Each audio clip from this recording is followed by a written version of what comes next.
China's war on poverty. Personal stories. Extraordinary access. How China is eradicating poverty. Hello, I'm Anand Naidu, and this is The Heat.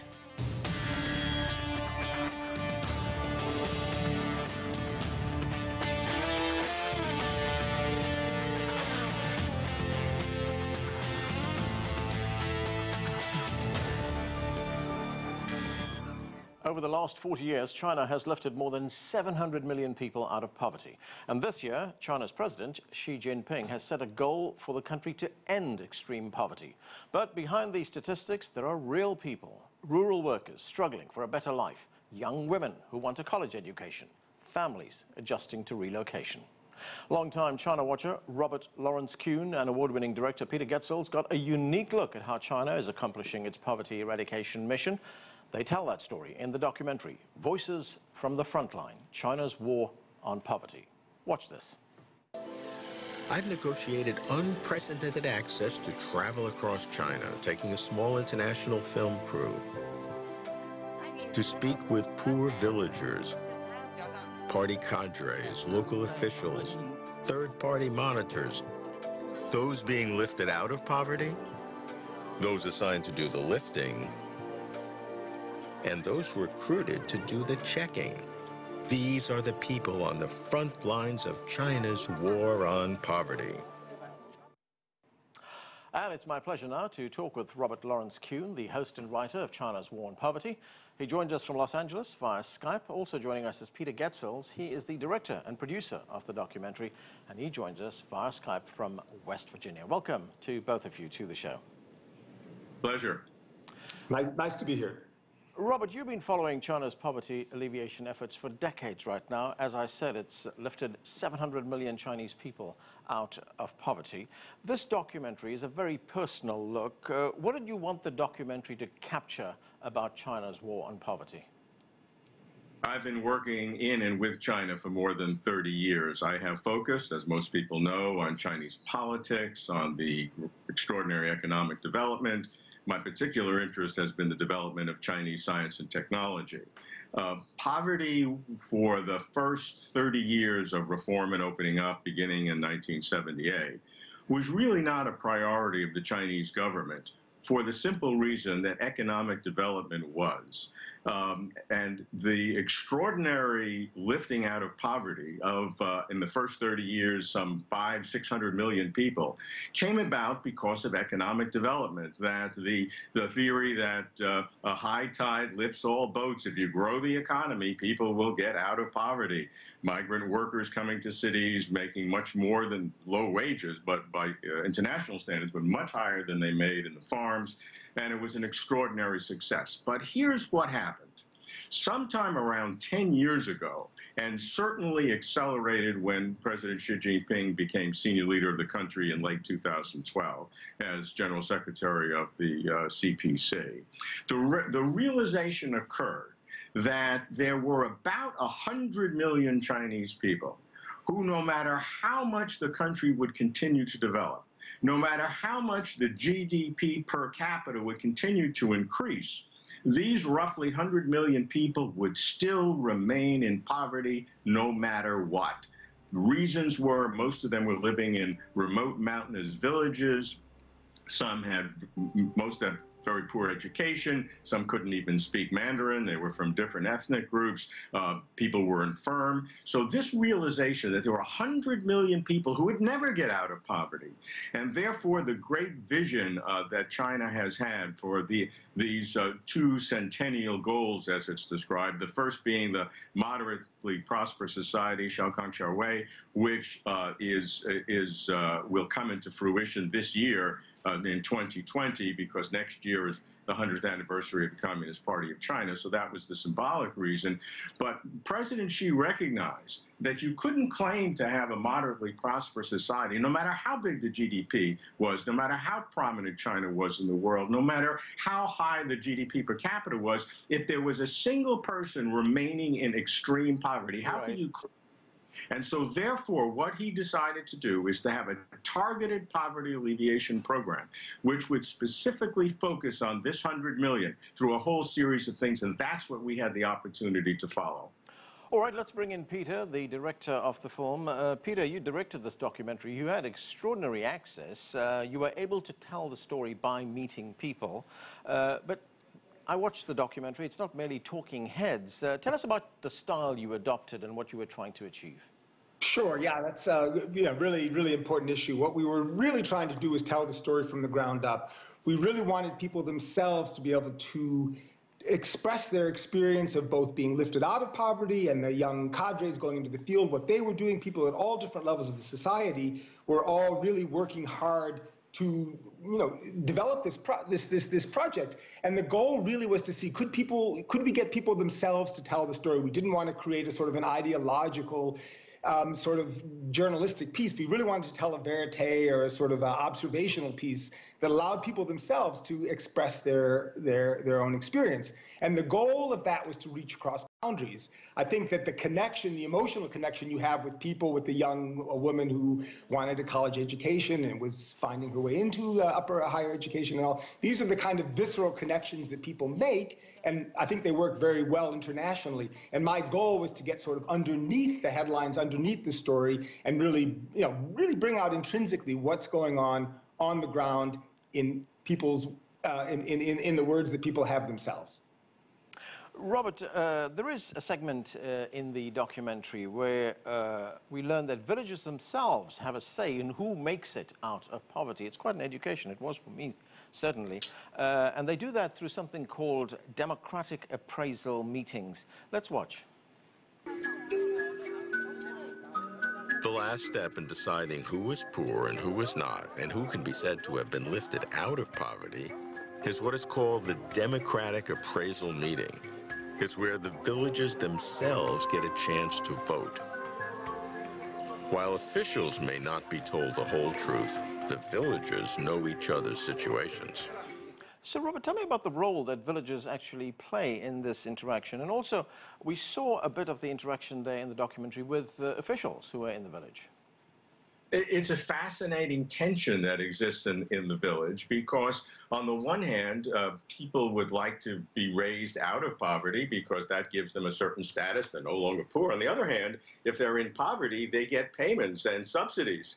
And so many times village officials have to try to find if families have hidden income, and we show that in the documentary. So there's this tension. And you see it in these democratic meetings. It's a remarkable situation where the people themselves really know the conditions of their fellow villagers. And so sometimes they will vote somebody into poverty who has some particular problem, maybe an illness or a problem in their family, and then vote people out of poverty when they have achieved their goal, maybe through a micro business or some other activity. And this is the judgment, and the officials monitor this, but they give the actual decision-making capacity to the villagers themselves because they know best who is doing what. Robert, when we look at those interactions between the villagers and officials in the village there, you captured that very well in your footage. And I'm sure many people in the West would be surprised to see that level of interaction and questioning going on between villagers and party officials. Do you think that could change popular perceptions in the West about how China is seen? I think that poverty alleviation in general is the very best subject to deal with undermining biases that may be there for political reasons. Because when you understand that from President Xi downward, President Xi has said that I make poverty alleviation my most important topic. I spend more time on that than anything else. I mean, that's a statement that in today's world, people would find shocking. They might think he's worried about, the South China Sea or protecting the interests of higher level officials or whatever their supposition may be. But he has said on numerous occasions that poverty alleviation is his most important topic. And in China's system, right, which is which is top down, that filters down. So the remarkable thing that we show is what happens at the lowest level, at the grassroots level, at the village level, where the officials meet the villagers. And we see many young party cadres in their early 30s who spend 2 years in a village responsible for 150 or 200 poor families to get them out of poverty. And unless they do, they can't move from that village. Peter, talking about filming the interaction there, I noticed that the villagers were not conscious of the fact that there was a film crew right there filming these discussions that were taking place between officials and the villagers there. What was your feeling when you were shooting that? That absolutely, you know, what you see is the experience we had as well. And that was really important for us. We would spend a lot of time in the field to get the interactions, the relationships. We really tried not to come in as a big crew and kind of impose ourselves on the situation, but blend into what was going on. And we'd spend time both on camera, off camera, sitting, talking to people, getting to know people. And that was a big part of the goal. So, you know, we, in a sense, as a film crew, became a little bit invisible. And in that way, we were able to really get a sense for what people themselves were experiencing. And that happened throughout the film. It was a really extraordinary experience, and really one of the goals is for us. I also noticed that when you were filming the young student, a woman named Youchange in Gansu province, Peter, who grew up in a cave, but she was determined to go to college. Let's listen to part of that, of what she had to say. Let's watch this. 我就是考大学，也就是为了赌一口气吧。我也就是想说明一下，我们家虽然是条件是不好，很贫困，但是我照样可以上大学。 So, Peter, tell us about that. I mean, you can hear the determination in her voice that she wants to go to college. She grew up in a cave. Her parents struggled. What was it like talking to her?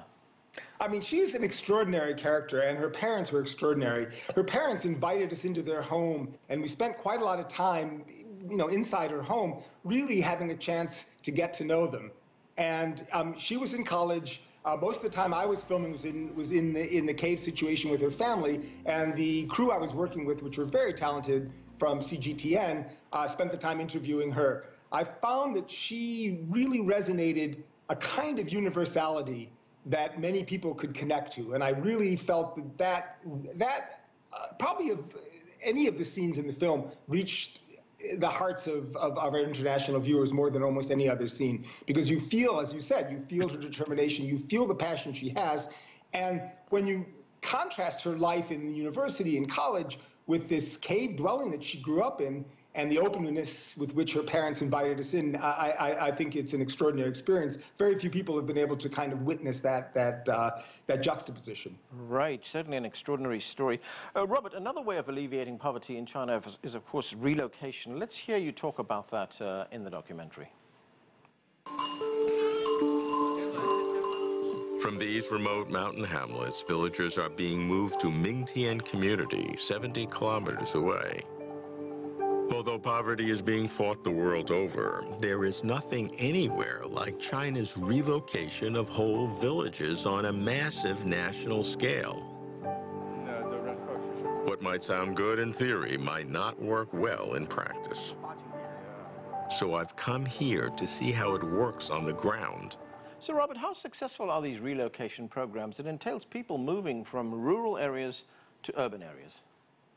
Look, it is one of the most extraordinary elements of the Chinese system, where they are able to literally move whole villages, thousands of people. It's tens of millions across the country, and it's done when there is absolutely no other way to lift these people out of poverty. They're in remote mountain villages, there's no access to roads, and this is the only possible way.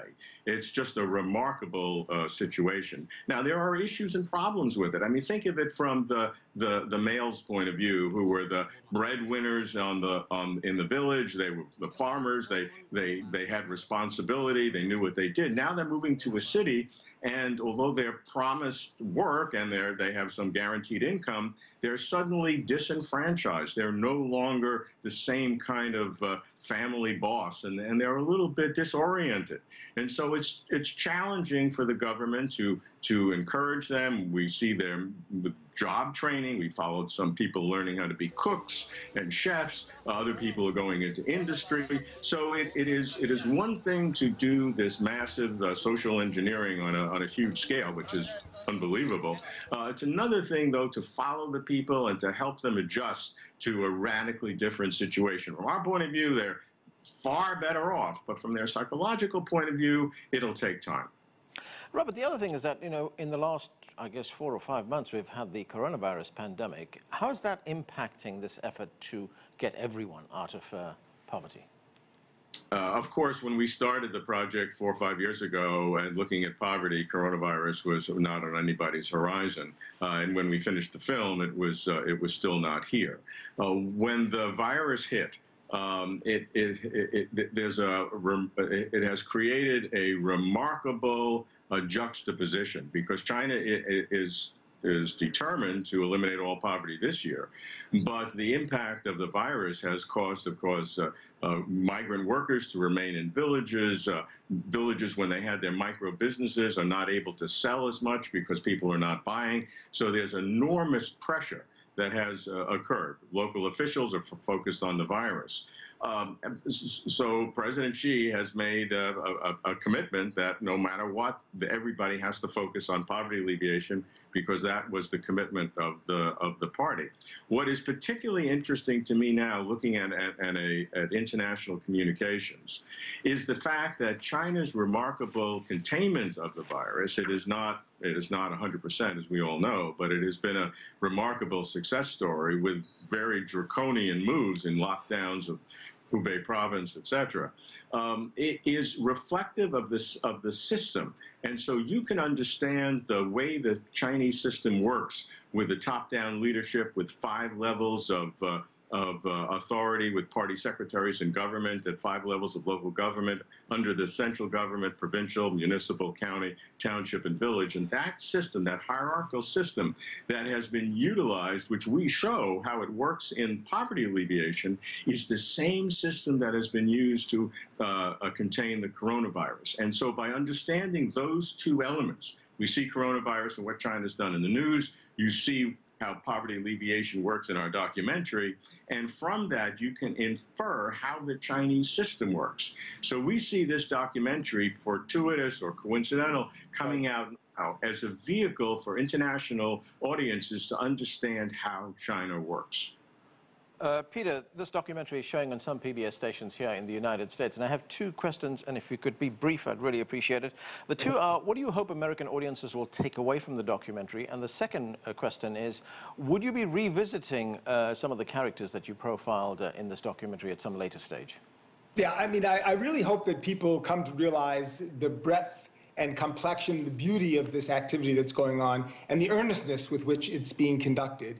And I really hope that they feel this connection with the people doing the work and the connection with people in China. I think there's such a disjunction between our perceptions in the West and what's going on in China that I hope that we can use this to, in a sense, bridge that where there's a connection, a people-people connection. And that's one of my goals with this film.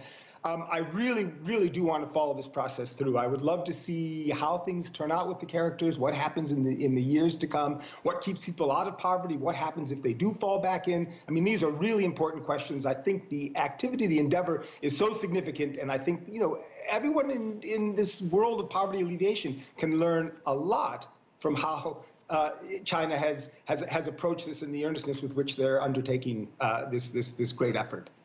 Peter Getzels, Robert Lawrence Kuhn, thanks to both of you for joining us. Thanks. We need to leave it there. We will take a quick break and be right back.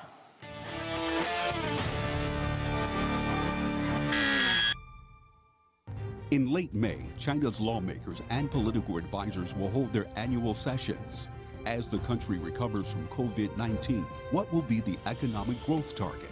Will the poverty alleviation goal be achieved on schedule? What new measures are in store for public health? And what new laws will be rolled out? Tune in to CGTN for comprehensive coverage of the NPC and CPPCC starting May 21st.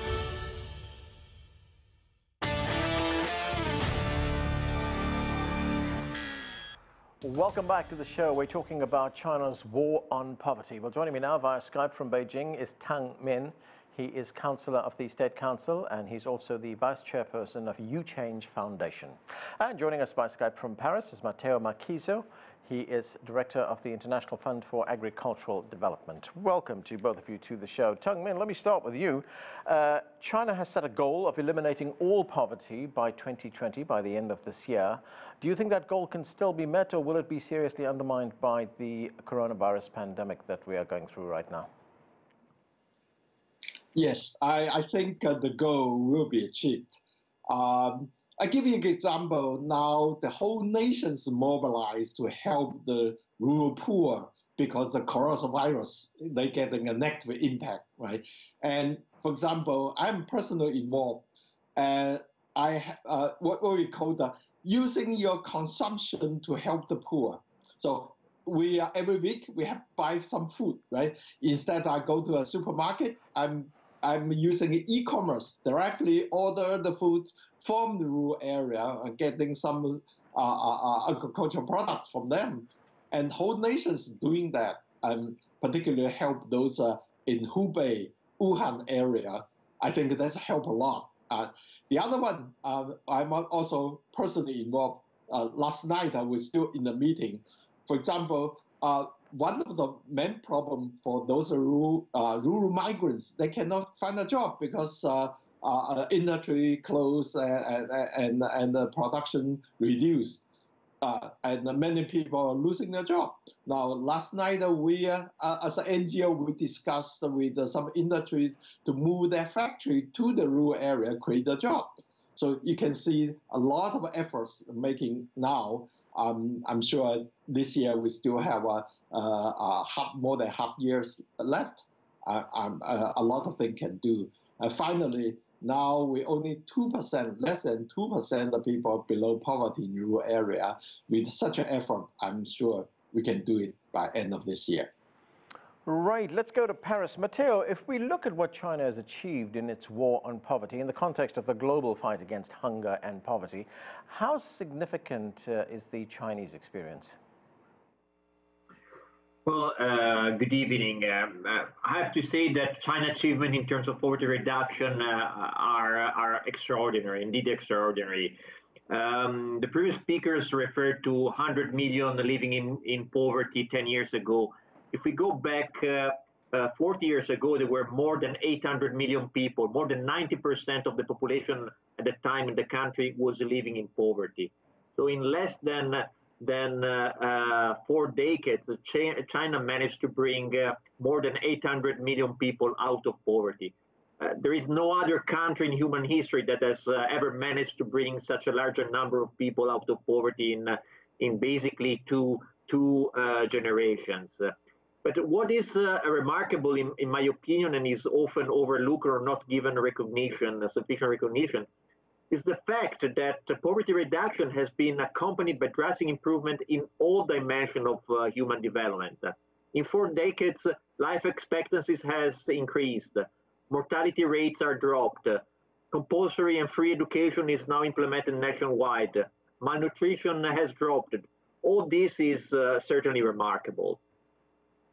That's right. It's been a very comprehensive approach. Tang Min, there was something that was raised by the director of that documentary, Peter Getzels, in which he said that, he would like to go back to find out how people are doing or whether they would fall back into poverty. How can China ensure that people who've been lifted out of poverty do not fall back into poverty?